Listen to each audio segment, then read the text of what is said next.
कुछ करने की चाह हो तो नामुमकिन को भी मुमकिन बनाया जा सकता है। ऐसी ही कहानी है प्रांजल पाटिल की। प्रांजल के हौसले और कुछ कर गुजरने की चाह ने ही उन्हें देश की पहली नेत्रहीन महिला IAS अफसर बना दिया। सोमवार को उन्होंने केरल की राजधानी तिरुवनंतपुरम में सब कलेक्टर का चार्ज संभाला है। उनके कार्यालय पहुंचने पर लोगों ने उनका फूलों का गुलदस्ता देकर स्वागत किया।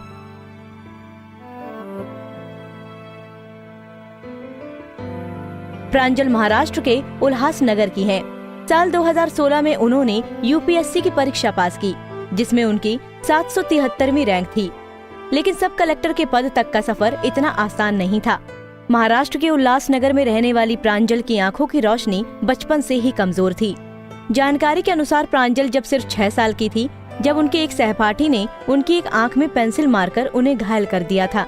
उस समय डॉक्टरों ने उनके माता पिता को बताया था कि हो सकता है कि भविष्य में वे अपनी दूसरी आंख की दृष्टि भी खो दें, और दुर्भाग्य से डॉक्टरों की बात सच साबित हुई। कुछ समय बाद प्रांजल की दोनों आंखों की दृष्टि चली गई।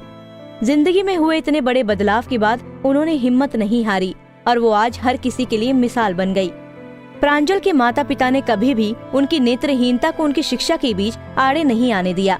उन्होंने मुंबई के दादर में स्थित नेत्रहीनों के स्कूल में प्रांजल का दाखिल कराया। ये स्कूल खास बच्चों के लिए है। यहाँ पर ब्रेल लिपि में पढ़ाई कराई जाती है। प्रांजल ने 10वीं परीक्षा भी बहुत अच्छे अंकों से उत्तीर्ण की और 12वीं में चांदीबाई कॉलेज से आर्ट्स में प्रथम स्थान प्राप्त किया। आगे की शिक्षा पूरी करने के लिए उन्होंने मुंबई के सेंट जेवियर कॉलेज में एडमिशन लिया। इसके अलावा उन्होंने दिल्ली के JNU यूनिवर्सिटी से MA किया। प्रांजल ने एक इंटरव्यू में बताया था, मैं हर रोज उल्हासनगर से CST जाया करती थी। सभी लोग मेरी मदद करते थे, कभी सड़क पार करने में, कभी ट्रेन में चढ़ने में। बाकी कुछ लोग कहते थे कि मुझे उल्हासनगर के ही किसी कॉलेज में पढ़ना चाहिए, पर मैं उनको सिर्फ इतना कहती कि मुझे इसी कॉलेज में पढ़ना है और मुझे हर रोज आने जाने में कोई परेशानी नहीं है। प्रांजल ने अपनी ग्रेजुएशन की पढ़ाई करने के दौरान की IAS बनने का सपना देखा था। दरअसल पहली बार उन्होंने UPSC के बारे में लेख पढ़ा। इसके बाद प्रांजल को यहाँ से काफी सीख मिली। धीरे धीरे उन्होंने UPSC परीक्षा से जुड़ी जानकारियाँ जुटाना शुरू कर दिया। यहीं से उन्होंने ठान लिया था कि अब वो IAS बनेंगी और अंत में अपना सपना सच करने में सफल रही। हमसे जुड़े रहने के लिए हमारे YouTube चैनल को सब्सक्राइब करें और नई वीडियो की नोटिफिकेशन के लिए बेल आइकॉन को दबाएं।